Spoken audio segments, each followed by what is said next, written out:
काहे तोड़ लुवे जा और का कि माथा बनाया चरा ओढ़े लुवे जा कि तू माथा पना चरा ओढ़े लुवे जा। आए भैया आय अपना राजा जी के दिलवा का तोड़ लू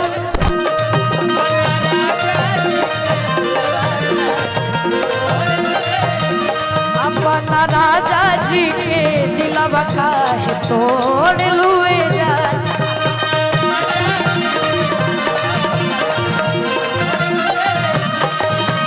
तब रानी जी का कहली ए राजा पहले नियन नहीं मानेला अपना में हर के घर खानी जानेला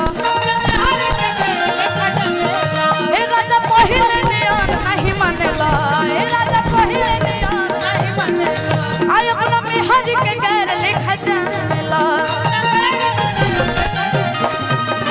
राजा जी का कहले हे लक्ष्मी जी तनी हमरो बतिया सुनी आरे माथा बनाया चारा ओढ़े लुवे जा माथा बनाया चारा ओढ़े लुवे जा अपना राजा जी के दिलवा का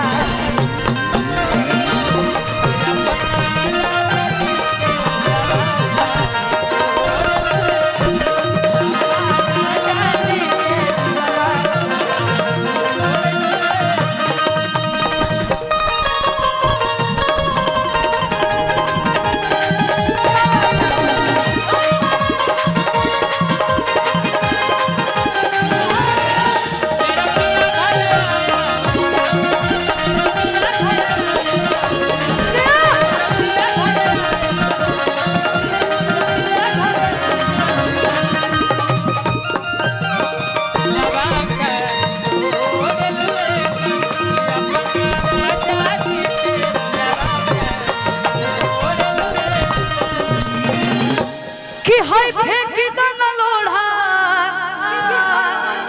गुस्सा कम कर थोड़ा चूड़ी फूट जाई तहरा राजा जी के दिलवा टूट जाई। तरानी जी जानता नहीं का कहली एक लाइन कि में दोष नहीं खे कवनो बंगलिनिया के आ तोहरे आदत भइल रखेला नचनिया के कि में दोष नहीं खे कवनो बंगलिनिया के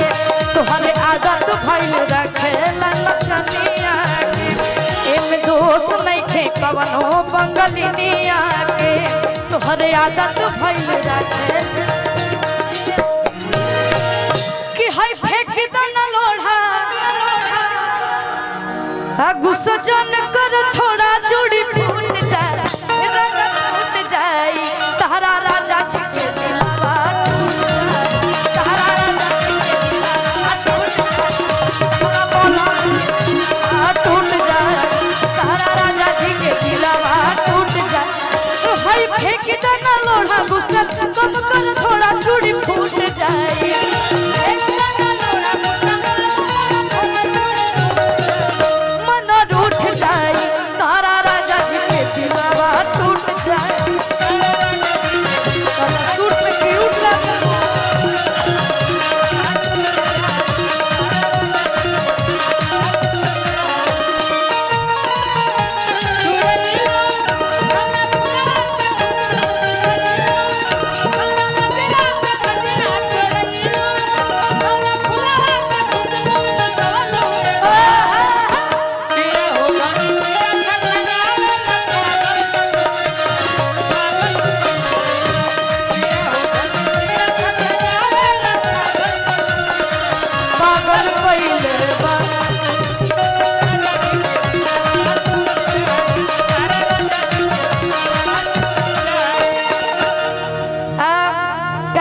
समय बहुत कम बात एक एक लाइन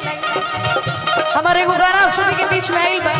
ओकरा के हम फिर आप सभी के बीच सुनाई कि कश्मीर के फ्रूट लागेलू काला सूट में क्यूट लागेलू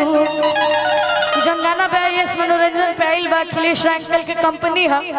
आ काला अखिया के कजराए जान आ तू काला काला तिल कुट लगेलू आए भैया उड़े वाला पैरासूट लगेलू काला सूट में क्यूट लगेलू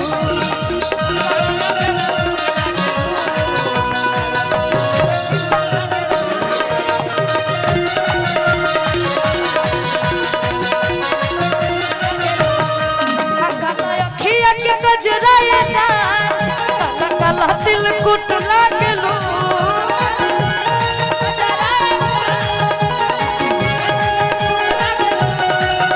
उड़े वाली पैरासूट लागलू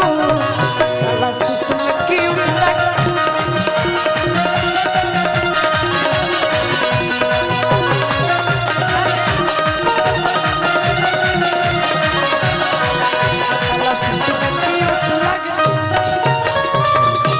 आप सभी के बीच इंस्टाग्राम पे भी आई बात आप सभी अपन ढेर सारा रील बना के आशीर्वाद दें मुझे। आर्यन बाबू मनोज मेहर भैया को बात करनी है विनय भैया